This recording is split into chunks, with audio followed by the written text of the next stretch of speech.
one day somebody does something unspeakable to someone else, to someone you hardly knew, and you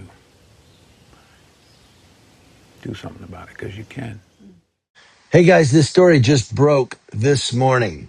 California will be the first state to ban most law enforcement, including federal immigration agents, from covering their faces while conducting official business under a bill that was signed by Gavin Newsom, Governor Gavin Newsom, this morning on Saturday.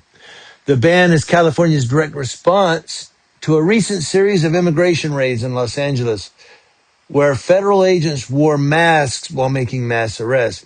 The raids prompted a days-long protest across the city and led President Donald Trump to deploy National Guard troops and Marines to the Los Angeles area. But it's unclear how or whether the state can enforce this ban on the federal agents who have been carrying out those raids. A Homeland Security official called the legislation despicable in a statement this week, adding that the ban would only put officers in danger. You mean like the danger when cops go to the wrong home and shoot people?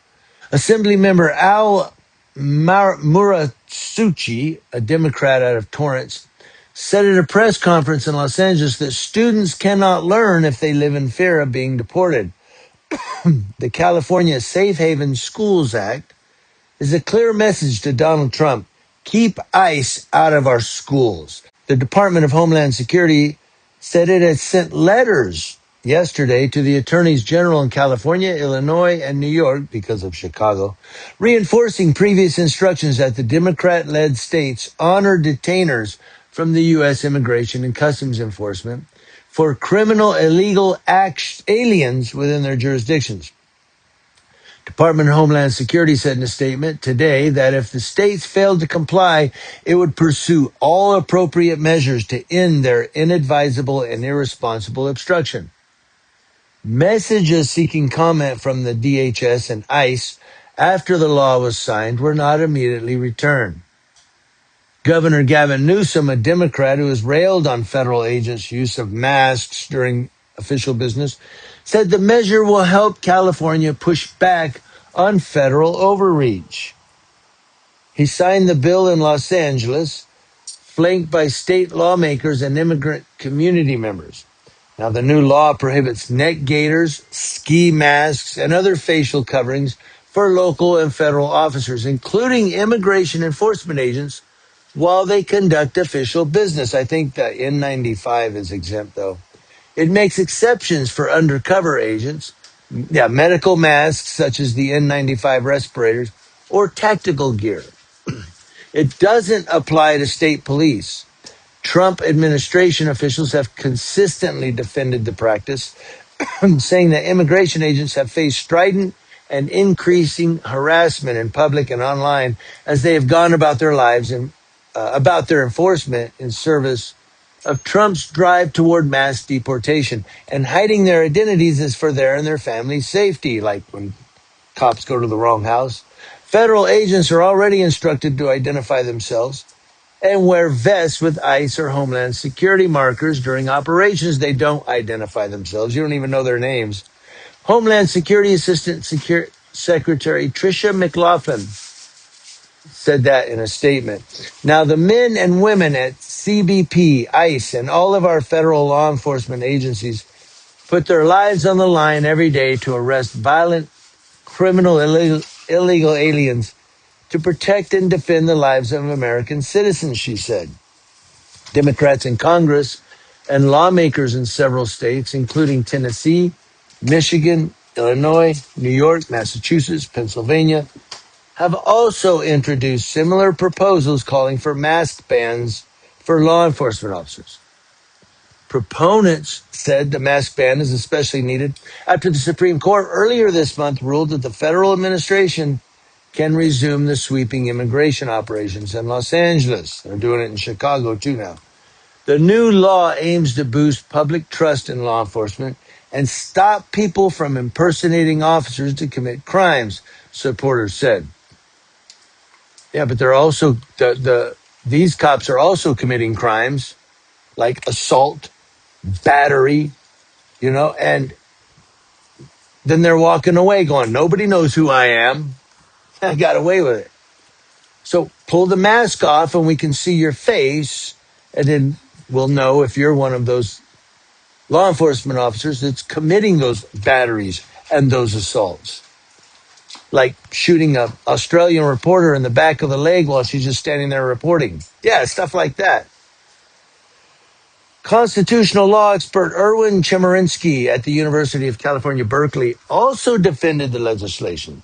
He said federal employees still have to follow general state rules unless doing so would significantly interfere with the performance of their duties, and not having a mask isn't going to interfere.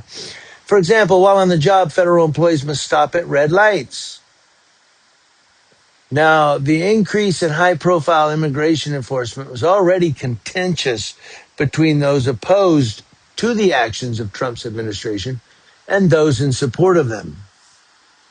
The sight of masked agents carrying it out is creating a whole new level of conflict. The mask ban is among a number of measures approved by the Democratic-controlled legislature in response to Trump's immigration policies of mass deportation. Governor Gavin Newsom this morning also signed legislation to prevent immigration agents from entering schools and healthcare facilities without a valid warrant or a judicial order, and to require schools to notify parents and teachers when immigration agents are on campus. It's part of state lawmakers' efforts to safeguard progressive values in California. The legislature earlier this year also authorized giving $50 million to California's Department of Justice and other legal groups, which has resulted in more than 40 lawsuits against the administration. So the moral of the story here is that Governor Gavin Newsom has signed that mask ban. It is now in the state of California, okay, a law, state law, that you have to remove your mask even if you're a law enforcement officer or a federal immigration agent. Mask off when you're doing your business, unless it's an N95 respirator. They're going to say, well, it's part of my tactical gear. Well, it looks like a ski mask to me, buddy, But that's what they're going to say. Oh, it's tactical gear. They're going to find some loophole. The bottom line is, well, two things here, and I'm done. Two things. One, they're saying, well, these federal agents, they're scared. They're scared in their homes. People are threatening them and their families. Kind of like when cops go to the wrong home, and then when the person comes out because he's getting broke into, they shoot him. Well, he had a gun. Yeah, he thought you were breaking into his home. And in fact, it was the wrong home, Grand Prairie, Texas. Wasn't even the right house. The guy lived a neighbor down the street. So these cops that are crying about, we're scared in our homes. Yeah, welcome to our lives, man. Now you know what we're going through with you guys. But then the second thing, if they're going to go out there and commit batteries and assaults and violate people's civil rights, and I'm not talking about normal performances, I'm talking about these specific law enforcement officers that are doing this and then going, nobody knows who I am. I got a mask. My name tag ain't on. Well, now we're going to see your face. And we're going to take your face and we're going to put it across the internet and Google, and we're going to go, that's him right there. John Smith. Look, Officer John Smith. That's him.